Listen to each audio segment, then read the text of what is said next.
નમસ્કાર વિદ્યાર્થી મિત્રો, Shivsha college of commerce management and computer education Wadhwan YouTube ચેનલમાં હું પ્રોફેસર વિરાજસિંહ રાઠોડ આપ સૌ વિદ્યાર્થી મિત્રોનું હાર્દિક સ્વાગત કરું છું. આજના વિડીયોમાં આપણે incremental cost, accounting cost, economic cost અને સંક કોસ્ટ તથા અમુક એક્ઝામ્પલનું ડિસ્કશન કરવાનું છે. તો ચલો વિદ્યાર્થી મિત્રો શરૂ કરીએ આજનો વિડીયો. તો સ્ટુડન્ટ્સ, સૌથી પહેલા આપણે જોઈશું incremental cost. Incremental cost are the additional cost that are linked with the production of one extra unit, and it takes only those costs into consideration that have the tendency to change with the outcomes of a particular decision, while the remaining costs are deemed irrelevant with the same. In simple words, it is defined as an additional cost incurred by the company due to the corresponding changes in cost associated with the production, replacing machinery or equipment, or adding a new product, etc. તો આ જે first slide છે એ છે incremental કોસ્ટનું definition. તો incremental cost એટલે શું છે કે incremental cost are the additional cost that are linked with the production of one extra unit. એટલે જે ઇન્ક્રીમેન્ટલ કોસ્ટ છે એ જે એક એક્સ્ટ્રા યુનિટનું જે પ્રોડક્શન કરવામાં આવે છે એની સાથે લિંક્ડ છે. એટલે ફરીથી incremental cost are the additional cost. Incremental cost છે શું છે? એક પ્રકારની એડિશનલ કોસ્ટ છે. તો કઈ એડિશનલ કોસ્ટ કે જેમાં જ્યારે કોઈ એક વધારાના યુનિટનું પ્રોડક્શન કરવામાં આવે છે, એટલે કે માની લો કે કોઈ એક યુનિટ છે એ એવરી યર 1 લાખ યુનિટનું પ્રોડક્શન કરે છે, બટ હવે એવું વિચારે છે કે 1,10,000 યુનિટનું પ્રોડક્શન કરે. તો જે 10,000 યુનિટનું પ્રોડક્શનની વાત થાય, જે વધારાના યુનિટ છે, તો એની સાથે જે કોસ્ટ રિલેટેડ હોય, લિંક્ડ અપ હોય, એ છે incremental cost. It takes only those costs into consideration that have the tendency to change with the outcomes of a particular decision. એટલે incremental cost છે એ કઈ કોસ્ટને કન્સિડર કરે છે? તો જે કોસ્ટની ટેન્ડન્સી છે ચેન્જીસની, વેરિયેબલની ટેન્ડન્સી હોય. વેરિયેબલ એટલે શું કે જેના કહેવાય ને કે જે વેલ્યુ જે છે એ ચેન્જ થતા રહેતા હોય. તો કોઈ પર્ટિક્યુલર ડિસિઝનને આધારે કોઈ પર્ટિક્યુલર ડિસિઝન લીધું હોય અને એના આઉટકમમાં જે ચેન્જીસ થતા હોય અને જે વેલ્યુએશન જે છે, જે એના કહેવાય ને કે વેરિયેબલ એક્સપેન્સીસ છે ઓર વેરિયેબલ્સ જે છે એની ટેન્ડન્સી, જે કોસ્ટની ટેન્ડન્સી ચેન્જ થવાની હોય, વેરિયેબલ હોય, એવી કોસ્ટને ઇન્ક્રીમેન્ટલ કોસ્ટ ધ્યાનમાં લે છે.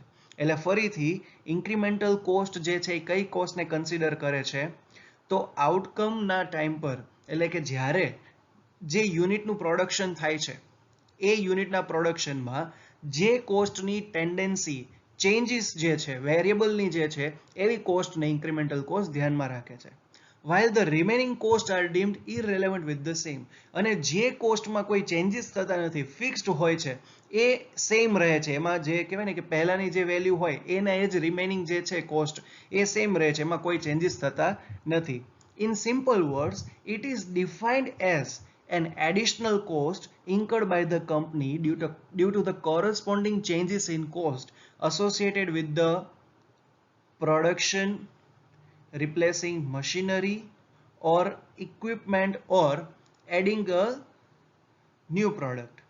એટલે જો સિમ્પલ વર્ડ્સમાં કહેવું હોય તો ઇન્ક્રીમેન્ટલ કોસ્ટ એટલે શું છે કે due to company additional cost જે ઇન્કર થાય છે, કંપનીના કોઈ ડિસિઝનને આધારે જે એડિશનલ કોસ્ટ ઇન્કર થાય છે, કોરસ્પોન્ડિંગ ચેન્જીસ ઇન કોસ્ટ, કે માની લો પ્રોડક્શનમાં કોઈ ચેન્જીસ થતું હોય, મશીનરી રિપ્લેસ કરવામાં હોય, ઇક્વિપમેન્ટ કહેવાય કે રિપ્લેસ કરવાના હોય, અથવા તો એડિંગ અ ન્યૂ પ્રોડક્ટ, કોઈ નવી પ્રોડક્ટને ઇન્ટ્રોડ્યુસ કરવાની હોય, તો કંપનીના આવા જે ચેન્જીસને આધારે, કંપનીના ડિસિઝનને ચેન્જીસને આધારે જે એડિશનલ કોસ્ટ ઇન્કર કરવી પડે છે એને ઇન્ક્રીમેન્ટલ કોસ્ટ કહેવાય છે.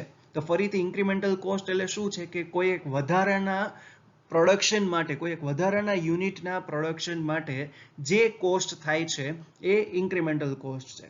પછી ઇન્ક્રીમેન્ટલ કોસ્ટ છે શું ધ્યાનમાં રાખે, શું કન્સિડર કરે છે, જે કોસ્ટમાં ચેન્જીસ આવતા હોય એ. અને સિમ્પલ ટર્મમાં જો ઇન્ક્રીમેન્ટલ કોસ્ટ કેવું હોય તો સિમ્પલ ટર્મમાં ઇન્ક્રીમેન્ટલ કોસ્ટ એટલે શું છે કે કંપનીના કોઈ કોરસ્પોન્ડિંગ ચેન્જીસને આધારે જ્યારે કોઈ production, replacing machinery, equipment or adding a new product, એટલે આવા કોઈ ચેન્જીસ થતા હોય છે ને જે એડિશનલ કોસ્ટ ઇન્કર કરવો પડે છે એને ઇન્ક્રીમેન્ટલ કોસ્ટ કહેવાય છે. તો હવે આપણે નેક્સ્ટ જોઈએ. તો સ્ટુડન્ટ્સ હવે આપણે જોઈએ ઇન્ક્રીમેન્ટલ કોસ્ટનું એક્ઝામ્પલ. તો એમાં ફર્સ્ટ પોઈન્ટ છે assuming a manufacturing company ABC Limited has a production unit where the total cost incurred in making 100 units of a product X is rupees 2000. The company wants to add another product Y for which it incurs some cost in terms of salary to the additional labor force, raw materials, and assuming that there were no machinery, equipment, etc. added. Second point છે, let us suppose now after adding the new product line, it is able to produce 200 units at 3500 rupees. So here the incremental cost is 1500. તો પહેલો જે point છે એમાં શું કીધું છે કે ABC લિમિટેડની એક મેન્યુફેક્ચરિંગ કંપની છે. It has a production unit where the total cost incurred in making 100 unit of a product X is rupees 2000. એટલે ABC લિમિટેડ કંપનીમાં એ પ્રોડક્શન યુનિટ છે જેમાં 100 યુનિટનું પ્રોડક્શન કરવા માટે 2000 રૂપીસનો એક્સપેન્સ થાય છે. The company wants to add another product Y for which it incurs some cost in terms of salary to the additional labor force, raw materials, and assuming that there were no machinery, equipment, etc. added. એટલે હવે company જે છે એ નવી product, new product Y જે છે એને introduce કરવા માંગે છે. તો એ કરવા માટે in terms of salary, additional labour force જે છે, લેબર ચાર્જીસ છે, રો મટીરિયલ્સ છે, એવા ચાર્જીસ થઈ શકે છે. એને એવું એઝ્યુમ કર્યું છે કે એમાં કોઈ મશીનરી કે ઇક્વિપમેન્ટને એડ કરવા પડશે નહીં. એમાં જે કીધું છે કે no machinery or equipment etcetera added. જે વાય પ્રોડક્ટ છે એ વાય પ્રોડક્ટને કહેવાય ને કે એનું પ્રોડક્શન કરવા માટે નવા મશીનરી કે ઇક્વિપમેન્ટની જરૂર પડે એવી છે નહીં. તો ફર્સ્ટ પોઈન્ટમાં શું કીધું છે, એબીસી લિમિટેડ કંપની છે, એ પ્રોડક્શન યુનિટ છે, 100 યુનિટનું પ્રોડક્શન કરવા માટે એને 2000 રૂપીસનો એક્સપેન્સ થાય છે. અને કંપની હવે એવું વિચારે છે કે એને નવી પ્રોડક્ટ વાય પ્રોડક્શન યુનિટમાં ઇન્ટ્રોડ્યુસ કરવી છે. તો એ વાય પ્રોડક્ટનું પ્રોડક્શન કરવા માટે in terms of salary, labour charges છે, રો મટીરિયલ્સ છે, એવા ચાર્જીસ એને થઈ શકે છે. અને એમાં શું કીધું છે કે વાયનું પ્રોડક્શન કરવા માટે કોઈ મશીનરી કે કોઈ ઇક્વિપમેન્ટ, વધારાના ઇક્વિપમેન્ટની જરૂર પડશે નહીં. પછી નેક્સ્ટ પોઈન્ટમાં કીધું છે let suppose now after adding the new product line it is able to produce 200 units at rupees 3500. So here the incremental cost is 1500. હવે એવું કીધું છે કે after adding the new product line, કે નવી જે પ્રોડક્ટ છે એને એડ કર્યા પછી હવે જે યુનિટ પ્રોડક્ટ 200 યુનિટનું જે પ્રોડક્શન કરશે તો એના માટેનો જે એક્સપેન્સ જે છે એ 3500 રૂપીસ થશે. તો અહીંયા જે ઇન્ક્રીમેન્ટલ કોસ્ટ છે કેટલી થઈ, 1500. પહેલા 100 યુનિટનું પ્રોડક્શન કરવા માટે 2000 રૂપીસ થતા હતા. હવે 200 યુનિટ્સનું પ્રોડક્શન કરવા માટે 3500 રૂપીસ થાય છે. તો 2000 ના અત્યારે 3500 થયા, તો ઇન્ક્રીમેન્ટલ કોસ્ટ કેટલું થયું, 1500. તો એ અહીંયા ચાર્ટમાં દર્શાવ્યું છે કે યુનિટ્સ જ્યારે 100 હતા ત્યારે કોસ્ટ શું હતી, 2000. જ્યારે યુનિટ્સ 200 થયા ત્યારે કોસ્ટ શું થઈ, 3500 રૂપીસ. તો જ્યારે 100 યુનિટનું પ્રોડક્શન થતું હતું ત્યારે એની કોસ્ટ 2000 હતી, તો પર યુનિટ કોસ્ટ શું થઈ, 20 રૂપીસ. અને 200 યુનિટનું પ્રોડક્શન કરવામાં આવે છે તો કોસ્ટ થાય છે 3500 રૂપીસ. તો એની પર યુનિટ કોસ્ટ થાય 17.50 રૂપીસ. તો જે 1500 જે ડિફરન્સ ના આવે છે એ કઈ કોસ્ટ છે? ઇન્ક્રીમેન્ટલ કોસ્ટ છે. જો 100 યુનિટનું પ્રોડક્શન કરવામાં આવે તો પર યુનિટ કોસ્ટ જે છે એ 20 છે, પણ જો 200 યુનિટનું પ્રોડક્શન કરવામાં આવે તો પર યુનિટ કોસ્ટ જે છે એ 17.50 રૂપીઝ જે છે. તો તમે જોઈ શકો છો કે અહીંયા કંપનીને પ્રોફિટ થાય કે લોસ થાય. જો ખ્યાલ કોઈ ડાઉટ હોય તો તમે મને મેસેજ કરીને પૂછી શકો છો. તો આગળ વધીએ. તો આ પોઈન્ટમાં કહ્યું છે કે identifying such cost is very important for companies as it helps them to decide whether the additional cost is really in their best interest or not. Like in the above example, it is evident that the per unit cost of manufacturing the products has actually decreased from 20 rupees to 17.5 rupees by introducing the new product line. એટલે જે આપણે example જોયું આગળનું, તો એના આધારે કહ્યું છે કે identifying such cost is very important for companies માટે. જે કોઈ કહેવાય ને કે જે લાર્જ સ્કેલ કંપનીઝ છે એ બધી કંપનીઝ માટે ઇન્ક્રીમેન્ટલ કોસ્ટ એટલે કે સચ કોસ્ટ જે આઈડેન્ટિફાઈ કરવી એ ખૂબ જ ઇમ્પોર્ટન્ટ છે.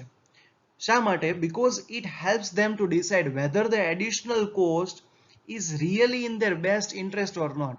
કે જે એડિશનલ કોસ્ટ જ્યારે પ્રોડક્શન યુનિટ દ્વારા કોઈ કંપનીઝ દ્વારા કરવામાં આવે છે તો એમના બેસ્ટ ઇન્ટરેસ્ટ માટે છે કે નહીં એ કહેવાય ને કે આ સચ કોસ્ટ એટલે કે ઇન્ક્રીમેન્ટલ કોસ્ટ જેવી કોસ્ટની આઈડેન્ટિફાઈ કરીને એ જાણી શકે છે.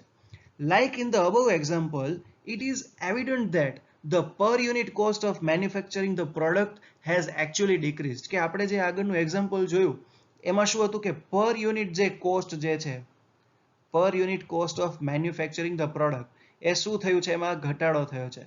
કેવી રીતે? કે પહેલા 100 યુનિટનું જો પ્રોડક્શન થતું હતું તો પર યુનિટ 20 રૂપીઝ હતા, પણ જેમાં 200 યુનિટનું પ્રોડક્શન કરવામાં આવે છે તો પછી એનો પર યુનિટ કોસ્ટ શું થાય છે? 17.5 રૂપીઝ. તો ડિક્રીઝ અહીંયા થાય છે. પર યુનિટ કોસ્ટ છે શું થાય છે? ડિક્રીઝ થાય છે.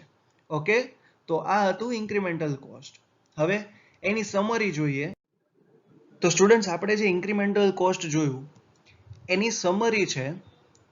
The incremental cost can broadly be used by companies to analyze the following. તો ફર્સ્ટ પોઈન્ટ છે whether to produce the new product line in the house or to outsource it. એટલે જો કંપની ઓર production unit incremental cost identify કરે તો એ જાણી શકે છે કે નવી પ્રોડક્ટ જે છે એને પ્રોડ્યુસ કરવી કે પછી આઉટસોર્સ કરવી. આઉટસોર્સ એટલે બહારથી મગાવી. પછી સેકન્ડ છે whether to accept a one of high volume order from the customer or business partner. કે જો ઇન્ક્રીમેન્ટલ કોસ્ટ ઓર એડિશનલ કોસ્ટને આઈડેન્ટિફાઈ કરવામાં આવે તો યુનિટ જે છે એને ખબર પડે કે એ જે હાઈ વોલ્યુમનો જે ઓર્ડર જે મળેલો છે કસ્ટમર ઓર બિઝનેસ પાર્ટનર તરફથી એને એક્સેપ્ટ કરવો કે ન કરવો. Whether to accept one of high volume order from the customer or business partner. એટલે કસ્ટમર ઓર બિઝનેસ પાર્ટનરથી જે હાઈ વોલ્યુમનો ઓર્ડર મળેલો છે એને એક્સેપ્ટ કરવો કે શું કરવો એનો ખ્યાલ જે છે એ ઇન્ક્રીમેન્ટલ કોસ્ટના આઈડેન્ટિફિકેશનથી થઈ શકે છે. પછી whether to allocate the available resources to optimize their utilization. તો જે અવેલેબલ રિસોર્સિસ જે છે એ અવેલેબલ રિસોર્સથી જે યુટિલાઇઝેશન એને આપણે ઓપ્ટિમાઇઝ કરી શકીએ છીએ કે નહીં. પ્રોડક્શન માટે આપણી પાસે જે અવેલેબલ રિસોર્સિસ છે એને એલોકેટ કરીને પ્રોડક્ટનું જે ઓપ્ટિમાઇઝેશન જે છે એ થઈ શકે છે કે નહીં એ આપણે જાણી શકીએ છીએ. પછી whether to change the price of a product. કે કોઈ પ્રોડક્ટ છે એ પ્રોડક્ટની પ્રાઇસમાં ચેન્જીસ લાવવા કે ન લાવવા. એટલે આવા વેરિયસ ટાઈપ ઓફ ડિસિઝન જે છે એનાલિસિસ છે એ તમે ઇન્ક્રીમેન્ટલ કોસ્ટના બેઝ પર કરી શકો છો. તો સ્ટુડન્ટ્સ આ હતું ઇન્ક્રીમેન્ટલ કોસ્ટ. હવે આપણે જોઈએ તો સ્ટુડન્ટ્સ ઇન્ક્રીમેન્ટલ કોસ્ટ પૂરું થયા પછી હવે આપણે જોઈએ accounting cost. Accounting cost is like accounting profit.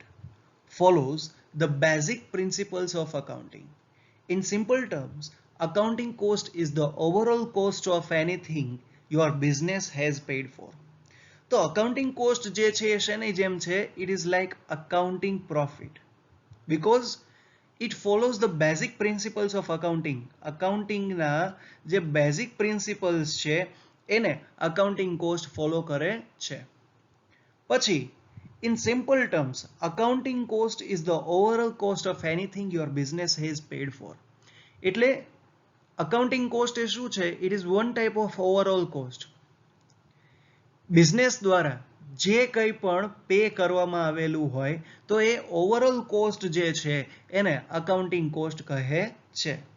પછી this cost include the following. હવે આ જે અકાઉન્ટિંગ કોસ્ટ છે એમાં રેન્ટનો સમાવેશ થાય છે, પછી યુટિલિટી એક્સપેન્સનો સમાવેશ થાય છે, પછી ફૂડ એન્ડ એન્ટરટેનમેન્ટ એક્સપેન્સીસનો સમાવેશ થાય છે, પછી travel expenses including transportation and hotels, પછી insurance and any other expenses incur during the normal course of business.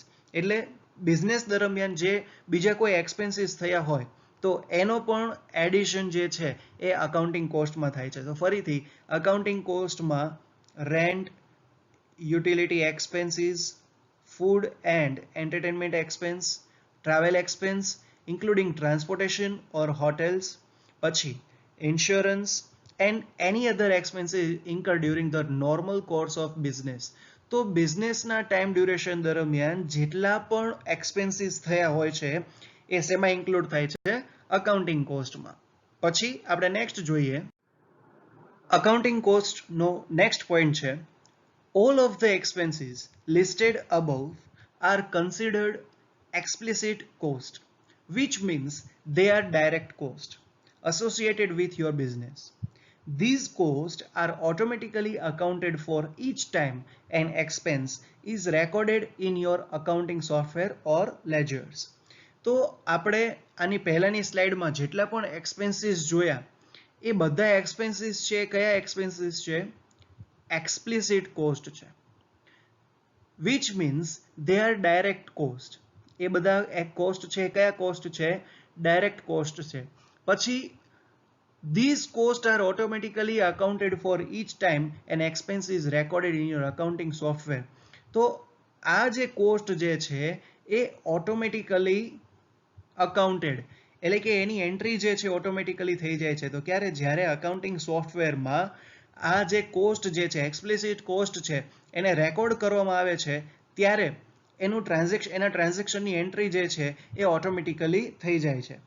પછી નેક્સ્ટ પોઈન્ટ છે, as long as you know how to track business expenses and all of your financial transactions are properly recorded, there is no additional work necessary in order to calculate accounting cost. એટલે તમે જાણો છો કે how to track business expenses છે એને track કેવી રીતે કરવા, and all of your financial transaction are properly recorded. તમારા આપણે બિઝનેસમાં અથવા તો કંપનીમાં ઓર યુનિટમાં જેટલા પણ ફાઇનાન્શિયલ ટ્રાન્ઝેક્શન છે એ પ્રોપરલી રેકોર્ડેડ થયેલા હોય છે. અને there is no additional work necessary in order to calculate accounting cost. જો ટ્રાન્ઝેક્શનને પ્રોપરલી રેકોર્ડ કરવામાં આવેલા હોય તો અકાઉન્ટિંગ કોસ્ટને કેલ્ક્યુલેટ કરવામાં કોઈ જ એડિશનલ વર્કની જરૂર રહેતી નથી. તમે ફાઇનાન્શિયલ ટ્રાન્ઝેક્શનને ના જે રેકોર્ડ કરેલા છે એના પરથી તમે બિઝનેસ એક્સપેન્સીસ છે એને ઇઝીલી ટ્રેક કરી શકો છો. તો સ્ટુડન્ટ્સ આ હતું અકાઉન્ટિંગ કોસ્ટ. હવે આપણે જોઈએ ઇકોનોમિક કોસ્ટ. ઇકોનોમિક કોસ્ટ એટલે શું? તો economic cost is a step further than typical bookkeeping basics and is often used by economists to compare two separate courses of action. It also looks at the impact each action would have on your business. Economic cost is calculated by taking your accounting cost, which has already been calculated, and also subtracting any implicit cost.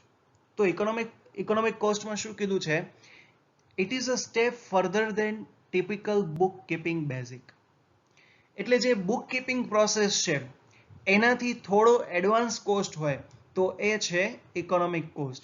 એટલે economic cost જે છે એ book keeping બેઝિકથી થોડું advance છે, એનાથી એક step further છે, આગળ છે. And it is often used by economist. Economic cost છે એ કોના દ્વારા યુઝ થાય છે? ઇકોનોમિસ્ટ દ્વારા. શેના માટે?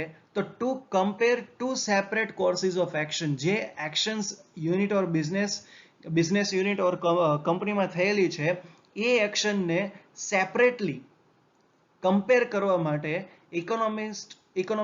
ઇકોનોમિસ્ટ જે છે એ ઇકોનોમિક કોસ્ટને યુઝ કરે છે. પછી it also looks at the impact each action would have on your business.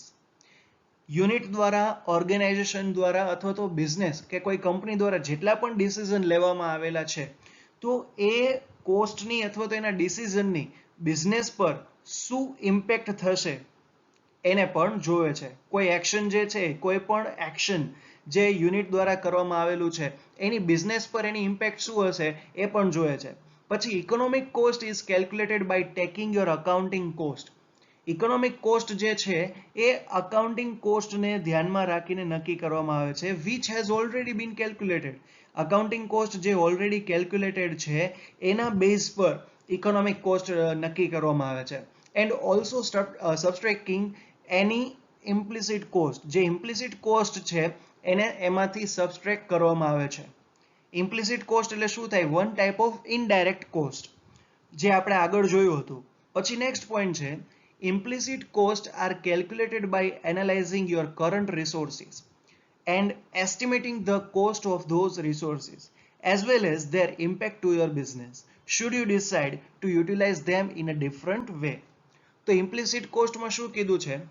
Implicit costs are calculated by analyzing your current resources and estimating the cost of those resources. જે current resources છે એ current રિસોર્સને analyse કરવાથી અને એને estimate કરવાથી implicit cost છે એ calculate થઈ શકે છે. As well as there impact to your business. જે કરંટ રિસોર્સિસ છે એની બિઝનેસ પર ઇમ્પેક્ટ શું થાય છે એ પણ એનાલાઇઝ થઈ શકે છે. પછી should you decide to utilize them in a different way or not. જો તમે એનું એનાલિસિસ કરો તો પછી તમે એ નક્કી કરી શકો છો કે એને આપણે બિઝનેસમાં યુટિલાઇઝ કરવી કે ન કરવી, કે પછી કોઈ ડિફરન્ટ વેથી એને યુટિલાઇઝ કરવી. તો આ બધું એનાલિસિસ જે છે એ ઇકોનોમિક કોસ્ટમાં થઈ શકે છે. તો સ્ટુડન્ટ્સ, આજના વિડીયોમાં આપણે ઇન્ક્રિમેન્ટલ કોસ્ટ, અકાઉન્ટિંગ કોસ્ટ અને ઇકોનોમિક કોસ્ટની ચર્ચા કરી.